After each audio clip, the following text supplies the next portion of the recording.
The African Continental Free Trade Area, AfTA, has worked with some producers and exporters of commodities in the Northeast region in order to ensure that they have an effective unrestricted rice, watermelon exporters, potential exporters, and other producers of exportable items are all being involved in the African Continental Free Trade Area, which is headquartered in Ghana, to establish an environment that will allow them to produce more for export without tariff obstacles.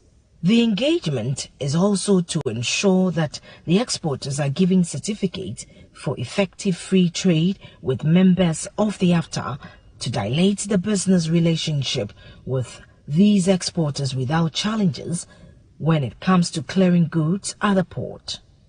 Speaking after the program, Alhaji Yakubu Yusuf, AfTA representative from the National Coordinating Office in Accra, asserted that the meeting with the producers and exporters is an opportunity for them to widen their tentacles in the production sector to create more jobs in the country after exporting the goods. The Customs Division of the Ghana Revenue Authority, GRA, says an estimated 1,200 Togo cars has been intercepted in the Greater Accra region alone within the last 2 years. These cars initially entered the country legitimately but became illegal after exhausting their stay, falsifying documents to merit legal status and thereby evade import taxes.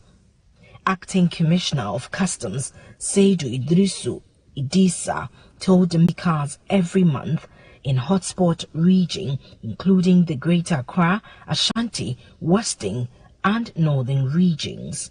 The scourge, accordingly, has resulted in an estimated $30 million revenue loss in the past 2 years since 2020.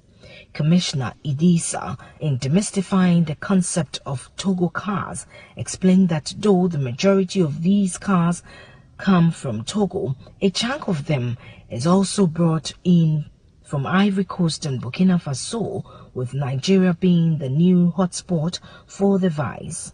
He said the practice results from abuse of temporary legal importation of vehicles captured under the ECOWAS protocol to allow easy movement of goods and people across member states of the car, as well as having a Ghana.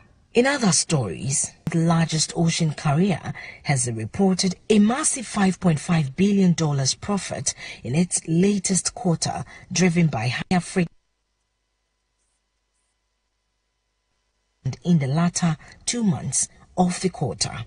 One's latest quarterly earnings show freight market conditions remain firm in July-September period, with the company reporting a 31% quarterly profit jump compared to the same period last year.